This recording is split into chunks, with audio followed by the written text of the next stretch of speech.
नवाज शरीफ साहब सुरखरू हुए। आज मुझे ये बताएं कि 19 मिलियन पाउंड्स 60 अरब रुपया पाकिस्तानी कौम का गबन किया, उसका हिसाब देने की बारी आई है तो अपना जो है वो झूठ का चूरन बेचने की कोशिश की जा रही है। मेरा ख्याल अब ये झूठ का चूरन नहीं बिकेगा। हम कोई शादियाने नहीं बजा रहे, क्योंकि ये पिछले 3-4 साल जो झूठ और इंतशार का दौर रहा है उसमें मुल्क को नाकाबिल तलाफी नुकसान पहुंचा है और हम कोई शादियाने नहीं बजा रहे।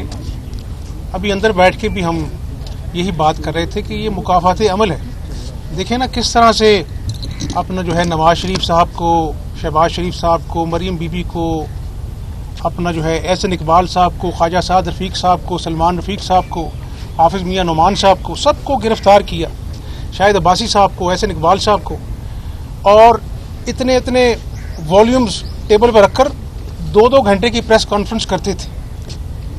आज बताएं सब अल्लाह के फजल करम से बाइज्जत बरी हुए हैं। अल्लाह के फजल से जो मनी लॉन्ड्रिंग का केस कहता था कि ये चोर हैं, डाकू हैं, असेंबली के अंदर शोर मचाते थे जब ऑपोजिशन लीडर जो है उन्होंने कहा कि आइए मिसाके मईशत करें, तो चोर डाकू के नारे लगाए गए। अल्लाह के फजल से इमरान नियाजी के दौर में FIA कोई सबूत पेश नहीं कर सका और अल्लाह के फजल करम से बाइज्जत बरी हुए शहबाज शरीफ साहब। नवाज शरीफ साहब सुरखरू हुए। आज मुझे ये बताएं कि 19 मिलियन पाउंड्स 60 अरब रुपया पाकिस्तानी कौम का गबन किया, उसका हिसाब देने की बारी आई है तो अपना जो है वो झूठ का चूरन बेचने की कोशिश की जा रही है। मेरा ख्याल अब ये झूठ का चूरन नहीं बिकेगा। ये अल्लाह का निज़ाम है। जिन लोगों ने कौमी ख़जाने पर डाका डाला है, और सिर्फ ये नहीं, कौम को मिस्टर क्लीन होने का धोखा देते थे इमरान नियाजी, आज तो सब कच्चा चट्टा खुल चुका है, दूध का दूध पानी का पानी हो चुका है। तो मेरा ख्याल है इसका हिसाब देना पड़ेगा कि इंतकामी सियासत जो है वो हमने बहुत देखी है। मुस्लिम लीग नून ने इंतकाम का, अंधे इंतकाम का सामना किया है, झूठे केसेस बनाए गए जो मैंने भी आपसे जिक्र किया है। बात यह है कि जब आप जिना हाउस को जलाएंगे, जब आप अपना जो है वो शहीदों की जो मॉन्यूमेंट्स हैं उनको जलाएंगे, आप अपनी नई पौध को, अपने बच्चों को पढ़ाते हैं कि फलां शहीद ने कौम के लिए कुर्बानी दी, इनकी अजमत को सलाम है। तो जब कौम के सामने ये तमाशा लगता है जो हमारा हमसाया मुल्क ना कर सका अपनी दुश्मनी में, वो इन्होंने वो कर दिखाया। तो मेरा ख्याल है ऐसे मुजरमों को, ये सियासत नहीं है, ये तो खुलेआम दहशत गर्दी है।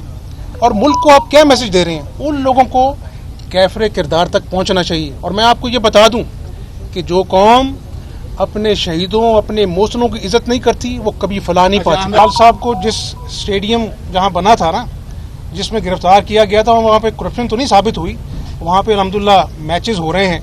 वो खंडर जो बना हुआ था वो आबाद हो गया है।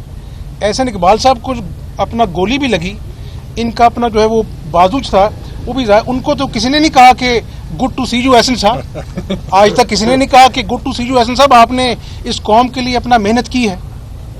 तो ये बातें कौम को याद रह जाती हैं। मर्सिडीज गाड़ी में 60 अरब का इल्ज़ाम है, सबूत हैं, डॉक्यूमेंट एविडेंस है, वो क्या आप मैसेज दे रहे हैं? पंजाब हुकूमत, यानी आप ये कह रहे हैं, आइन कहता है कि वोट डालकर जो है वो फिर आपको जो है वो नाअहली की तलवार लटकेगी या आपको इलेक्शन में जाना पड़ेगा। आप कहते हैं जी वोट ही नहीं डाल सकते। तो ये आइन को रीराइट करना और ये काम करना और गुड टू सी यू कहना, ये मैं हमेशा कहता रहूँगा। मैंने नहीं कहा कि आपने अपना फला किया, मैंने कहा आपने आइन को दोबारा लिखने की कोशिश की किसी की मोहब्बत और प्यार में। ऐसे कौमें तरक्की नहीं करती। सुप्रीम कोर्ट सबसे अहम सतून है इंसाफ का, उनको अपनी इज्जत और इकराम के लिए, ताकि लोग उनके फैसलों की इज्जत करें, अपना घर दुरुस्त करना चाहिए।